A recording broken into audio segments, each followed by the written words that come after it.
براہ راست آپ کو دکھائیں گے وفاقی وزیر مریم اورنگزیب دیگر وزراء کے ہمراہ میڈیا بریفنگ دے رہی ہیں۔ فوٹو، پاسپورٹ، ٹرانسپورٹ کمپنی کے جو رجسٹریشن ہے، امپلائمنٹ لیٹر شامل ہوں گے، جبکہ توسیع کی صورت میں صرف انٹری ویزا پیج اضافی طور پر درکار ہوگا۔ اس کی بھی منظوری دی گئی ہے۔ اور جو امپورٹنٹ چیز ہے، جو آسانی کے لیے ہمارے جو ورکرز آتے ہیں، جو جن کا تجارت کے اندر، ٹریڈ کے اندر اس کو فروغ دینے کے اندر بھی ان کا حصہ ہوتا ہے، ان کے لیے ایک آسانی پیدا کی گئی ہے کہ ڈرائیورز، ٹرانسپورٹرز اور ہیلپرز کی جو ویزا کے لیے بورڈ آف انویسٹمنٹ اور کا ریکمنڈیشن لیٹر اور ایس سی پی کی جو رجسٹریشن چاہیے ہوتی تھی، اس سے ان کو استثناء دیا جا رہا ہے کہ جو ان کو اگر ویزا چاہیے تو جو ڈرائیورز ہیں، ٹرانسپورٹرز ہیں اور جو ہیلپرز ہیں، ان کو بورڈ آف انویسٹمنٹ کا لیٹر آف ریکمنڈیشن اور ایس سی پی کی رجسٹریشن سے استثناء دیا جا رہا ہے، کیونکہ اور اس کا بنیادی وجہ اس ایز آف ڈوئنگ بزنس کی ہے کہ یہ تمام جو ٹریڈ ہے اور جو ان کا کام ہے وہ بارڈر کے اوپر ہوتا ہے، اس لیے ان کو ان دونوں چیزوں سے استثناء دیا جا رہا ہے۔ اور اس کے بعد یہ ہدایت جاری کر دی گئی ہے اس منظوری کے بعد کہ نادرا کو فوری طور پر اس آن لائن سسٹم کے اندر جو چینجز ہیں اور اس کو آن لائن سسٹم کے اوپر لایا جائے، اس کے نظام میں تبدیلی کو یقینی بنانے کے لیے کابینہ کی طرف سے ہدایت جاری کر دی گئی ہے۔ اور اس کے اوپر مزید ایز آف ڈوئنگ بزنس کے سلسلے کو جاری رکھنے کے لیے ایک کابینہ کی کمیٹی کا بھی آج بنائی گئی ہے پرائم منسٹر کی طرف سے، اور جو اس عمل کو ایک ریگولر اور کنٹینیوس پروسیس کا وہ عمل جو ہے اس کی شروعات آج کابینہ نے اس کی بھی منظوری دی گئی ہے۔ اس کے ساتھ ساتھ جو ایک بہت مسئلہ افغانستان سے جو مریض آتے ہیں میڈیکل گراؤنڈز کے اوپر، اس کے ویزا نرمی کی بھی تجویز اس میں شامل ہے، جس کی آج اس کے ساتھ ساتھ میں اس سے پہلے کہ قاہرہ صاحب اور ریلیجس حج پالیسی کے اندر ترمیم بھی جو پشاور ہائی کورٹ کے فیصلے کی روشنی میں کی گئی ہے، جو پرائیویٹ حاجی جنہوں نے جانا تھا ظاہرین، ان سب کا بھی ابھی آپ کو جو سیکریٹری ہیں ریلیجس افیئرس کے، وہ اس کو کمپلیٹ اس کے کیا خد و خال ہیں اس کے اوپر بھی بریفنگ دیں گے۔ اس سے پہلے میں ادھر جاؤں اور قاہرہ صاحب بھی اپنے ایجنڈے کے اوپر آپ کو بریف کریں گے، جس کی کابینہ نے آج منظوری دی ہے۔ تو میں شہری رحمان صاحبہ کو سے درخواست کروں گی کہ وہ جو آج ہیزرس ویسٹ مینجمنٹ کی پالیسی پاکستان میں پہلی دفعہ جس کی منظوری دی گئی ہے کابینہ کی طرف سے، اور اس کے بعد اس کے کیا خد و خال ہیں، اس کی امپلیمنٹیشن پروسیس کیا ہوگا اور صوبوں کے ساتھ کس طرح مشاورت کے بعد اس کا ایک کمپلیٹ امپلیمنٹیشن پلان بنے گا، وہ شہری over to you for this briefing. سب اس میں بولیں۔ ہاں شکریہ۔ مختصراً میں آپ کو بتاؤں گی کہ آج ایک سنگ میل پالیسی آج کی کابینہ نے منظور کیا ہے، جو ماحولیاتی منسٹری سے آئی ہے، کلائمیٹ چینج منسٹری سے آئی ہے، اور اس میں پہلی دفعہ بہت دیر بعد ایک بہت ضروری اور اہم پالیسی آج اپروو ہوئی ہے۔ اس کا نام national hazardous waste management policy ہے۔ یہ خطرناک فضلے کی نقل و حرکت، اس کی ذمہ دار ڈسپوزل یعنی اس کا ٹھکانے لگانا، اس کی جو چھانٹیاں ہوتی ہیں ان کو کلاسیفیکیشن کرنا، اور ان کے دوسرے ممالک سے ٹرانس باؤنڈری مین اس کو موومنٹ جسے کہتے ہیں، دوسرے ممالک سے پاکستان میں امپورٹ ہونا، ڈمپ ہونا، اور اپنے ملک کے اندر بھی جو جتنا ویسٹ جنریٹ ہوتا ہے، اس میں ہر قسم کا ویسٹ ہے، لیکن اس وقت یہ پالیسی ہیزرڈس یعنی خطرناک فضلہ کے حوالے سے بنائی گئی ہے، اور اس میں پلاسٹکس وغیرہ بھی ہیں، اس میں بہت ساری چیزیں ہیں، ہاسپٹل ویسٹ ہوتا ہے، اس میں آئل یوز ہوتا ہے، ریفریجریشن، بیٹریز، الیکٹرانک ویسٹ جو بہت خطرناک ہے، اور اس کی منتقلی، اس کی فارمولیشن، اس کی کلاسیفیکیشن، اس کو کس طرح ٹھکانے لگا جائے، کیا یہ ہمارے لینڈ فلز میں چلے جاتا ہے یا ہمارے پانی کے ذخائر میں جمع ہوتا ہے، اور لوگوں کی صحت اور ماحولیاتی دیرپا تبدیلی کے حوالے سے اس کے کیا اثرات ہوتے ہیں۔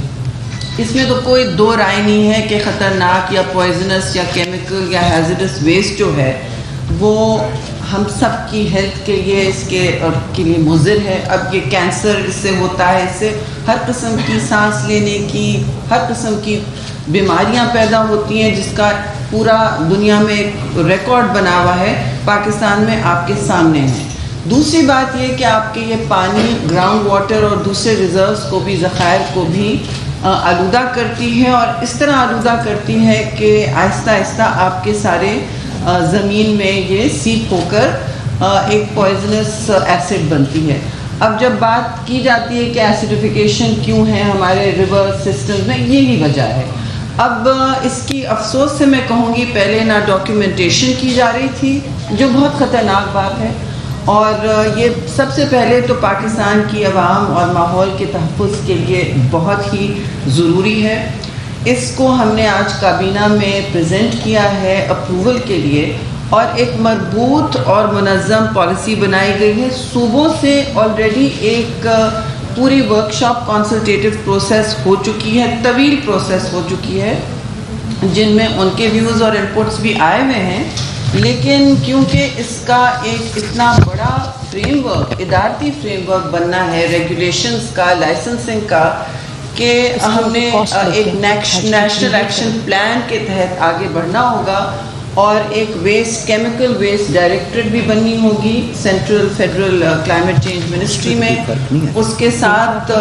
فائنینشیل اور دوسرے سسٹینیبل ہمارے ادارے بھی بننے ہوں گے. انوائرمنٹ پروٹیکشن ایجنسیز جو ہر صوبے کی ہوتی ہیں اور سینٹر کی بھی ہے, وفاق کی بھی ہے, ان کو اسٹرینتھن کرنا ہوگا, ان کو بہت مستحکم کرنا ہوگا, اور ان کے ساتھ ہمیں ایک طریقہ کار بنانا ہے, ریگولیٹری فریم ورک بنانا, you can talk later, regulatory framework بنانا ہے جس کے مطابق یہ سب ایڈمنسٹر ہوں گی. ابھی تک یہ نہیں ہو رہا, اور اس حوالے سے ایک میں آپ کو بات بتا دوں کہ 2019 میں مثلاً کوئی 624 کنٹینر, آپ سب کو یاد ہوگا, آپ کچھ نے سٹوریز بھی فائل کی تھی, بڑی سٹوری بنی تھی, 626 کنٹینر شپ ہوئے تھے امیر ممالک سے, اور ایک نہیں وہ بہت سارے جمع تھے اس میں, جنہوں نے پاکستان میں اللیگلی یہ ڈمپ کیا تھا. اب اللیگلی اس طرح سے کہ آپ کے یہاں کسی نے ان کو آج بھی دیا ہوگا. ان سارے کاموں کو روکنے کے لیے ہمیں یہ پالیسی بنانی پڑی, اور اس طرح لگ بھگ کہ میں آپ کو بتا دوں کہ 80,000, اس پرابلم کا سکیل اتنا ہے کہ 80,000 ٹن, آپ کے ملک میں تو ایک سالڈ ویسٹ یا جو نارمل ویسٹ ہوتا ہے 30 to 50 ہوتا ہے اپنے ملک کا, 80,000 ٹن آپ بتائیں ایک سال میں اگر ہم پرائیویٹ باڈیز کے تھرو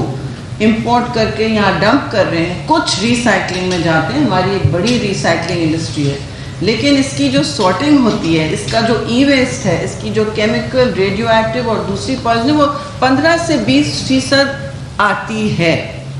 انہی بنڈلوں میں, انہی کنٹینرز میں. ہماری ذمہ داری ہے کہ ہمیں اپنے لینڈ فلز میں وہ نہ پہنچائیں, ہم اپنے پانی کے ذخائر میں, ہماری اپنی سرزمین میں, اپنی سوئل میں اس کو نہ آنے دیں. تو یہ ریگولیٹری فریم ورک بنا ہے, اس کو بہت پہلے بننا چاہیے تھا, بیکاز آلودگی پھیل چکی ہے ہمارے پھیپھڑوں میں, ہمارے خون میں, ہماری کھانے میں, ہمارے پانی میں, اور اس کو روکنا بہت ضروری ہے. سب سے پہلے تو میں یہ کہوں گی کہ یہ صوبوں کے ساتھ پھر ایک پروسیس شروع ہوگا, کیونکہ ہم نے پالیسی بنائی ہے جو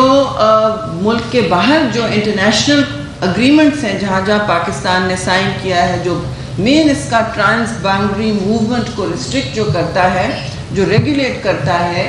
وہ ہے بیزل کنونشن. پاکستان اس کا سگنیٹری ہے,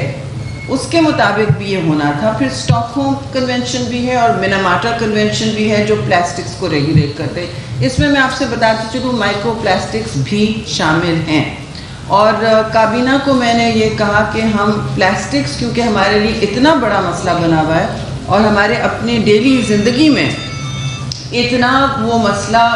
گھس چکا ہے کہ ہمیں اور ہماری انڈسٹریز میں کہ ہمیں ایک مربوط اس کے لیے الگ پالیسی دینی ہوگی جو ہم دیں گے. پلاسٹکس کیونکہ ہمارے لیے اتنا بڑا مسئلہ بنا ہوا ہے, اور ہمارے اپنے ڈیلی زندگی میں اتنا وہ مسئلہ گھس چکا ہے کہ ہمیں اور ہماری انڈسٹریز میں کہ ہمیں ایک مربوط اس کے لیے الگ پالیسی دینی ہوگی جو ہم دیں گے. صوبوں کے ساتھ کنسلٹیشن ابھی پیپرز چلے گئے ہیں, ان کی اپنی رائے آنی ہے, اور کیونکہ امپلیمنٹ صوبوں نے کرنی ہے. اور بلیٹن میں یہاں شامل کریں گے بریک. اہم ترین خبریں اب ایک کلک کی دوری پر. آپ کے پسندیدہ ٹاک شوز ہوں یا اہم ملکی یا غیر ملکی شخصیات کی نیوز کانفرنسز, ہر لمحہ باخبر رہنے کے لیے سبسکرائب کریں ہمارا یوٹیوب چینل. موسم کی صورتحال ہو یا کھیل کے میدان سے خبریں, اپنے موبائل فون سے ملکی اور بین الاقوامی اہم خبروں تک رسائی کے لیے ڈاؤن لوڈ کیجیے موبائل ایپ. باوثوق ذرائع سے مصدقہ خبروں, تجزیوں اور تبصروں سے مستفید ہونے کے لیے وزٹ کیجیے پاکستان کی سب سے بڑی نیوز ویب سائٹ www.arYnews.tv. ان سب کے علاوہ پاکستان کا سب سے بڑا فیس بک پیج ہو, سب سے بڑا نیوز انسٹاگرام اکاؤنٹ یا پھر ٹویٹر, ARY نیوز پہنچا رہا ہے خبریں سب سے پہلے آپ تک, تاکہ آپ رہیں ہر لمحہ باخبر.